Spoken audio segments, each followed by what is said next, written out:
G'day. Today we're doing a test and repair on a Hyundai i30 2011 model. It's got the 2-litre motor and the 4-speed transmission in it. Now I'm just trying to get it up to operating temperature, so we've left it. I've taken for a run. It's a bit of a cold day, so it's not going to warm up very quickly. I've done the stall test on it. It's going up to about 2,500 revs in both forward and reverse, so it's not a torque converter issue. And it's got the A4CF1 or A4CF2 transmission in it, automatic transmission, and that's very similar to the F4A51, except that these have the pan on the bottom of the transmission instead of on the side. They're very similar. I think they'll develop together with Mitsubishi.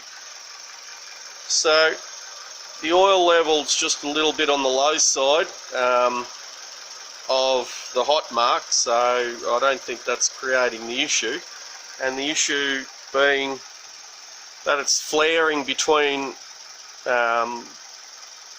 all the gears, but mainly between 2 and 3, 3 and 4.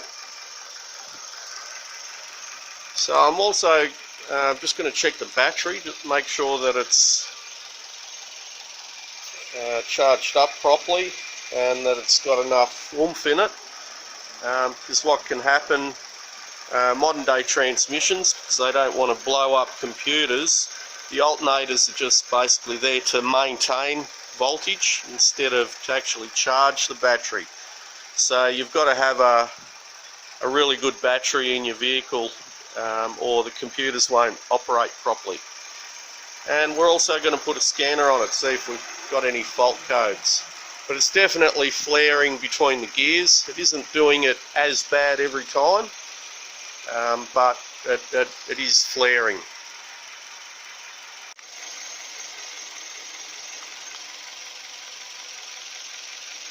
And I've got the temperature up to about 60 degrees, and it's just on the low end of the hot mark, if you can see those 2 dots. Phone won't focus on it when it's too close, but it's just at the low point of the hot mark.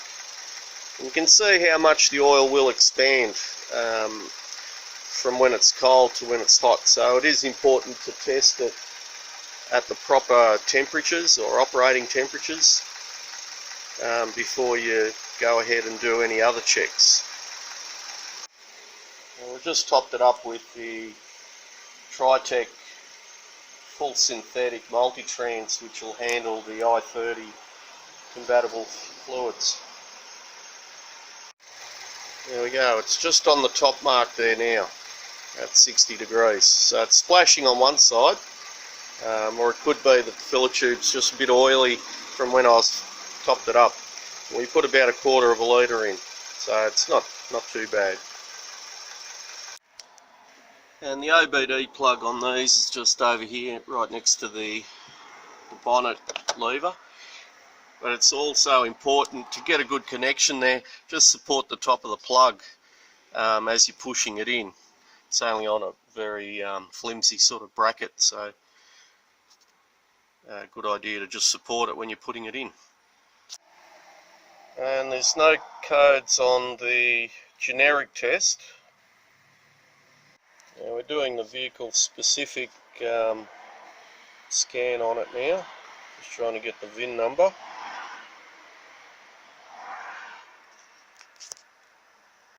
It's got a different VIN number to what we've got, so we're just going to change that to the one we've got.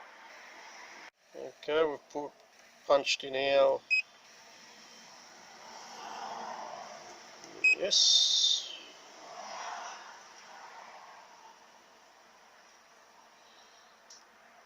Unidentified VIN number, which is typical. We're going to click yes again. Oh, hang on. Yes.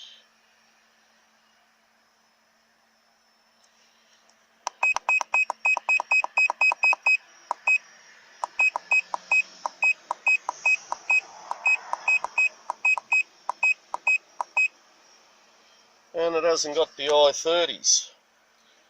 So the Elantra and the Spectra are the same, so have the same transmission. Oh, we haven't even got Spectra, so we'll go Elantra.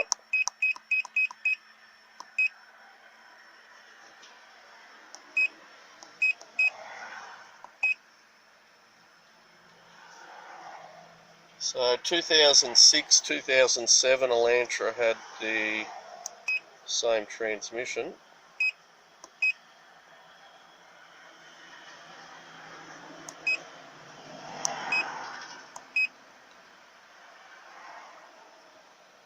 There we go, 2006.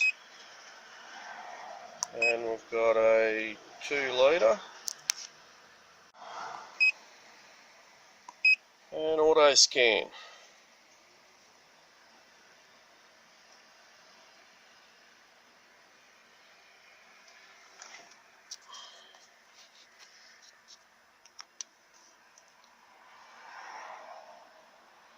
We'll just let that go right through the scan. It'll take a little bit. So it's all good. Not a solenoid problem. So what I'm suspecting, it's a worn valve body problem, which is pretty common on these. Okay, I've just put our other scanner on just to have a look, and hasn't found any codes either.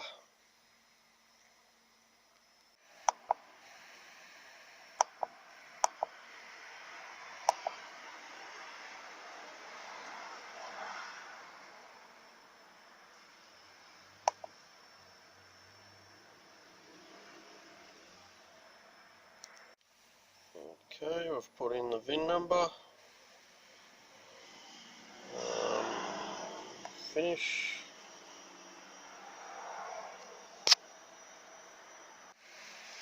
This one hasn't got the I30 either on it. For some reason, hasn't got the Spectra. So we'll select the Elantra.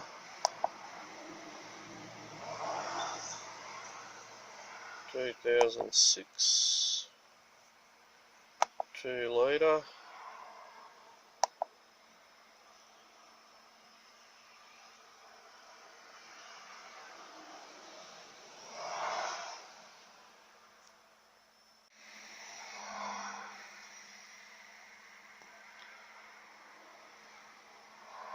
It's a little bit quicker than the Autel, but for some reason I think the Autel's simpler to use.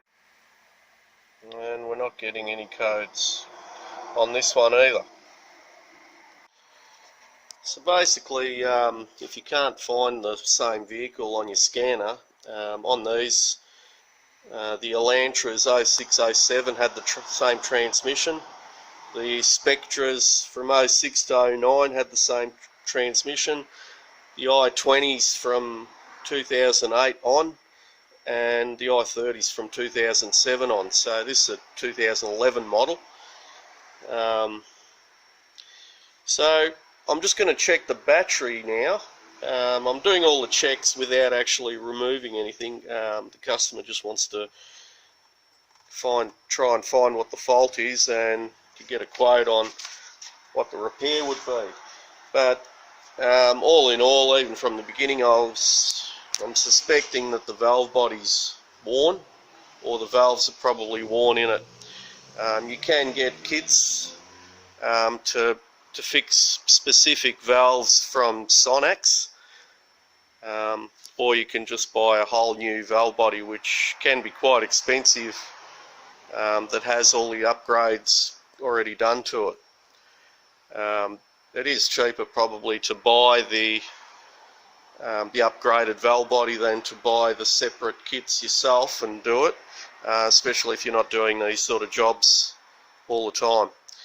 But anyway, I'm going to just check the battery, just make sure that's all charged up properly, and we'll take it for another test run and basically report that back to the customer. And we've just found that the battery is quite flat on this, and you can see that it will take a little bit to charge it up. So 2016 battery, or nearly 2017, 11th month 2016. So it is important to have the battery charged properly to operate the computer and all the other units on the engine and transmission. And just on another quick note, if we do go ahead with this job, I'll just make a separate video with examining and testing the valve body. Thank you for watching again.